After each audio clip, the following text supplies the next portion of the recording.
It was when I was in Trinidad with my family visiting my other family. My mom's from Trinidad and Tobago. And I adored my grandmother. She was incredibly creative. So when she was getting up to do art projects, like, I'm there, you know? So we're walking one morning to her kiln to get her new ceramics, and I'm holding her hand. And I noticed for the first time that her fingers were really wrinkly, and the verdant green veins in her hand were popping out more than I was used to, and her fingers were also a little thin. And it hits me that, she's older and she's not going to be here forever. And I'm like her, so I'll be older and I won't be here forever. So little 8-year-old me is like walking into an existential crisis. And I have to let that go pretty quickly because my hand had been like a limp fish in hers. So she's like, Chloe, you don't love me anymore? Thinking I don't want to hold her hand. So I squeeze it really tight to prove to her that I love her. And I get out of my existential crisis and I'm like, nope, I'm here. And that moment really shaped how I went through life going forward. I told myself, okay, I know I'm scared to not be here, so I'll love on my loved ones really hard. I'll figure out how to be a very good person in the world, and I'll follow my purpose and dive deep into it. So I'm doing this, I'm on it, I'm deep in school, and I get to college, I'm ready. So I join all these kinds of clubs. I don't just join them, but I volunteer myself to be a leader in them. I'm an RA, so I'm taking care of 30 women every year, which one of the best things I had ever done. And I'm in school, I'm a student, I'm doing all these things. I'm like, great. But something was feeling off. Like I didn't really feel like myself. And so I thought, oh, well, maybe I'm just busy. That's the price of purpose, right? Like you're just really busy. Stress is cool when you go to a liberal arts school. So I'm like, okay, yeah, I'm doing the thing. This is great. But at the same time, I recognize, I probably need a rest or what they call a vacation at some point. And that moment seemed to come for me in the summer of 2015. So I had a mentor in school, her name's Julia Hanebrink, and she was shepherding a grant with the National Institutes of Health. And so we partnered together to bring that to Trinidad and Tobago and work with the University of West Indies, serving a project that served people with disabilities. So I'm like, cool, I'm still in purpose, but I get to go back to Trinidad, which was the first time I'd been back since my grandmother had passed. And I would get that kind of rest, and I was so ready to be back on the island, to see my family there. And so I get there, and going through the work, trying to make friends with my fellow researchers, and doing all these things, and whatever was going on with me was still there. And I was like, man, I thought, the ocean air, the island breeze would just like melt us away. So I was like, maybe I just need to be here longer. So about halfway through, we get invited to a harvest festival at a friend's Catholic church. And I'm not Catholic, but my grandmother was, so I'm thinking about her a lot on the drive over. And, I'm thinking about her, and then all of a sudden it occurs to me, oh, crap, I don't know how to do the thing, right? And so I'm just like, oh, okay. And so I get in line, and I'm like watching everybody else do the thing.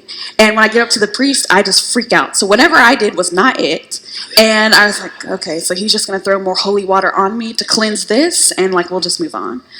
But it really had me thinking through all of the rituals my grandmother did to be such a devout Catholic and to be so wonderfully steeped in her purpose and give good to the world.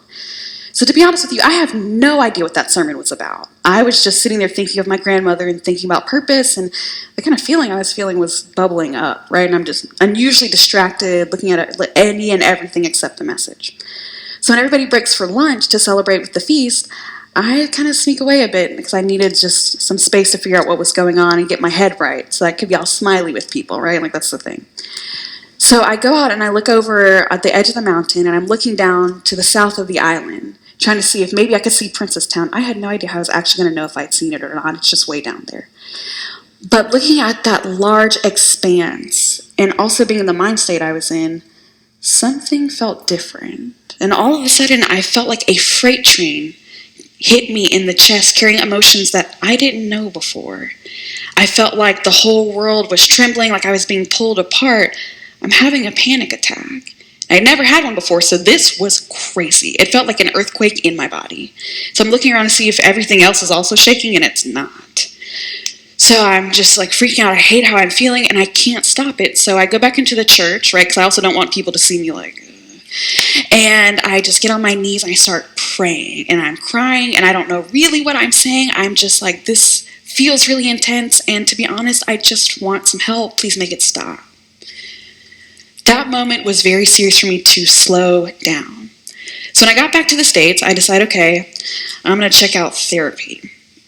And I was an RA, so I always told my residents, if you're feeling off, you should go see a counselor, right? Because it's so easy to tell somebody else to go see a counselor.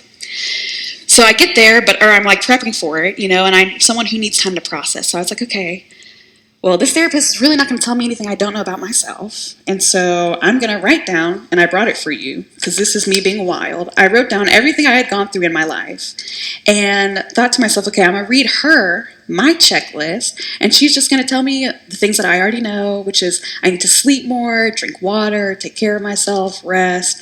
And I thought, okay, cool, I'll get the therapist to tell me this. So when my friends say, hey, let's go out, I could be like, oh, sorry, Mary, I got to sleep, therapy is crazy.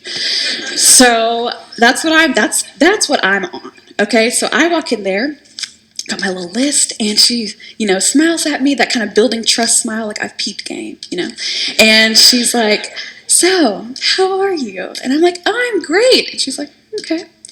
So, what brings you in today? So I pull out my little list. I'm like sitting there. I'm like, yeah, Susan, here are all the things.